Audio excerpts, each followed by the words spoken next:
She won 2 Olympic gold medals in Milan this month. She did a hair flip at the end of her free skate that broke the internet. She told the camera, live, exactly what she was thinking, and it went viral within hours.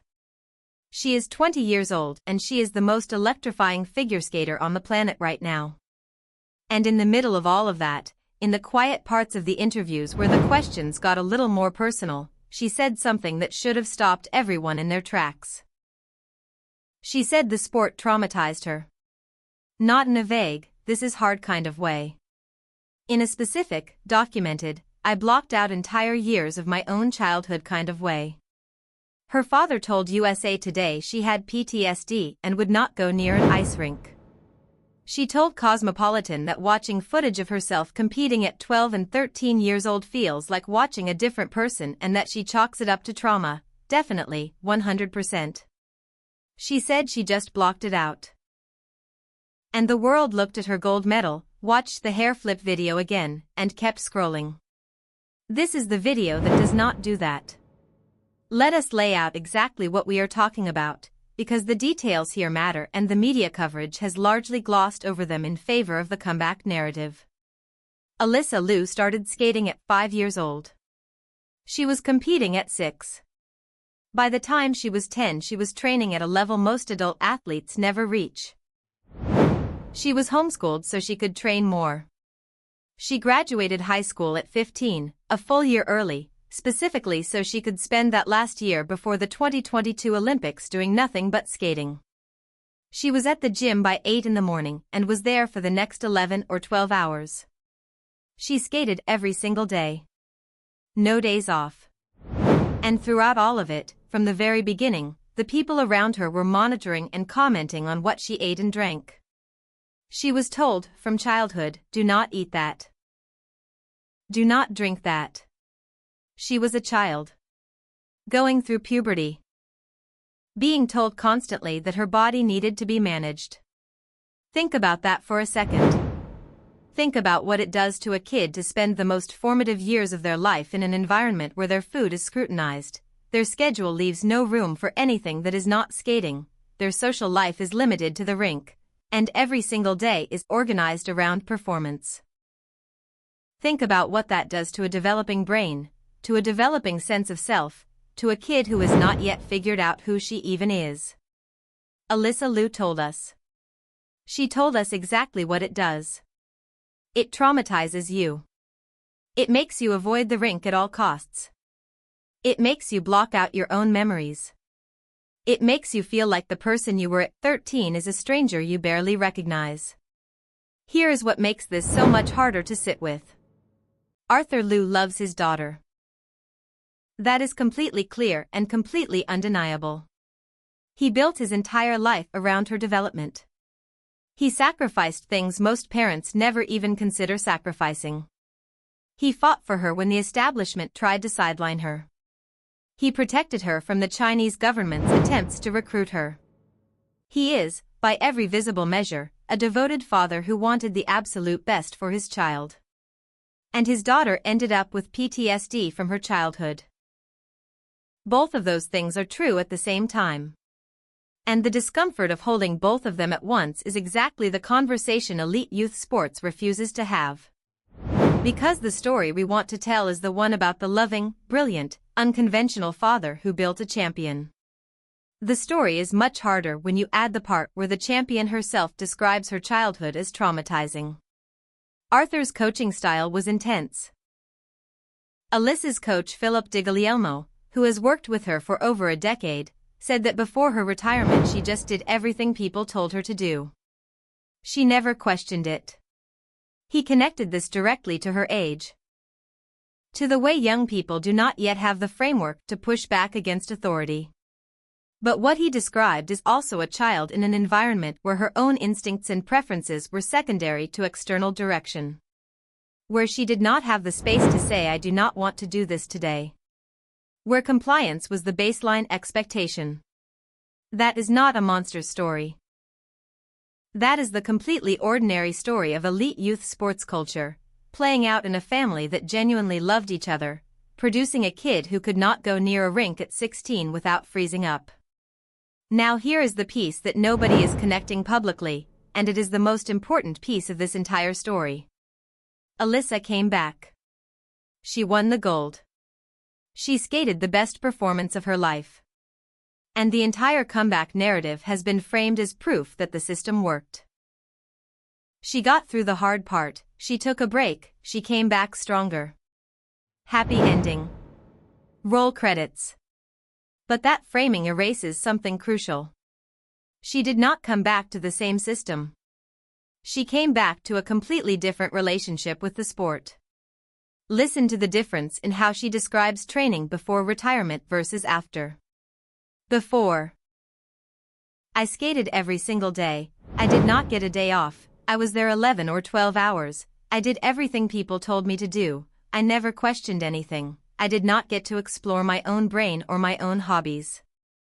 After, my schedule is so much more chill. I am not at the rink all day. I go out and do stuff in between. I came back because I wanted to. I choose to be here. I knew who I was and what I liked. Those are not descriptions of the same experience with a rest period in the middle. Those are descriptions of two completely different lives. The thing that produced the gold medal was not what happened before the retirement.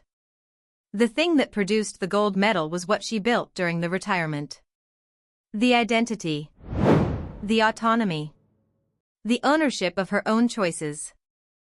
The ability to say this is mine now, not everyone else's project. And that is a devastating indictment of the before, even as it is a beautiful story about the after. Let us talk about what she did during those 2 years, because the specifics are telling. She enrolled at UCLA and studied psychology. Of all the subjects available to a girl who had just spent her entire childhood in a high-pressure performance environment being told what to do, she chose to study the human mind. Make of that what you will. She hiked to Mount Everest Base Camp. She said she wanted the adrenaline rush, that skating had given her something to be strong for, and she missed having willpower. This is not someone who needed rest from physical challenge. This is someone who needed rest from the specific environment of figure skating. She went looking for adrenaline in the mountains because she could not find it at the rink without the rink making her sick. She made friends. Real friends, outside the skating world, who knew her as a person before they knew her as a skater. She described this period with a warmth and aliveness that is noticeably different from how she talks about the years of competing. She was happy in a way she had not been allowed to be before. And then on a ski trip in late 2023 something shifted. She felt the adrenaline again. She went to a public skate session. Landed jumps that would have taken most people years to relearn. And she felt something she described as entirely new. She felt like she wanted to be there. She had never felt that before. She had been there because she was supposed to be there. Now she wanted to be there. That is not a small distinction. That is the entire story. Here is the bigger picture, because Alysa Liu is not an isolated case. She is a particularly visible and articulate example of something that is happening constantly in elite youth sports and that the sports world persistently refuses to address with any seriousness. Simone Biles withdrew from multiple events at the Tokyo Olympics. She talked openly about mental health and the pressure that elite gymnastics places on young athletes. The initial response from a large portion of the sports media was disgust. She was called a quitter. The conversation shifted eventually, but only after enormous public pressure. Naomi Osaka stepped back from tennis citing mental health. Same response from parts of the sports world. Same slow, grudging shift. Gracie Gold, Alysa's direct predecessor as the face of American women's figure skating, went public about her struggles with depression, anxiety, and an eating disorder. She talked about the environment inside elite skating that made all of it worse. The coverage was sympathetic but brief, and the structural conversation never happened. Adam Rippon, one of the most beloved American figure skaters of the past decade, has talked about spending years in a sport that made him miserable, that pushed him to restrict food to dangerous levels, that prioritized performance over the human being doing the performing. The pattern is not subtle. The athletes keep telling us. They keep using words like traumatized and PTSD and burnout and miserable. And each time, the sports world treats it as a personal story rather than a systemic one. We celebrate the comeback. We share the viral clip. We vote for the Sullivan Award. And we do not ask why so many of our most celebrated athletes describe their childhoods in sport as something they had to survive. Alysa Liu said she blocked out years of her own childhood. She said watching herself at 12 and 13 feels like watching a different person. She said she was traumatized. She is 20 years old. She is telling us this calmly, in interviews, in her own words, while simultaneously winning every major competition on earth. She is not asking for sympathy. She is not falling apart. She is one of the most composed and joyful presences in any room she walks into right now. But that composure does not mean the thing she went through was okay. It means she survived it and found her way to the other side. Those are different things. And we keep treating them like they are the same thing. The question that should be echoing across every conversation about elite youth sports right now is not how do we produce more Alysa Lius. The question is how many kids are going through what Alysa went through and not finding their way to the other side. How many of them quit at 16 and never come back?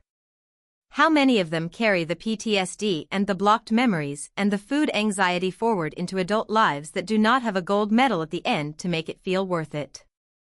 Alysa got the gold. She also got the trauma. And right now we are only celebrating one of those things. That should bother us a lot more than it does. She did a hair flip at the end of her program in Milan. She screamed at the camera. She was pure joy. She was the most alive person in the building. She has earned every single thing she is receiving right now and then some. And she is also a 20-year-old who told us she blocked out her own childhood because the sport she was raised in was too painful to remember. Both things are true. And the second one deserves the same attention as the first. Not as a footnote to the comeback story.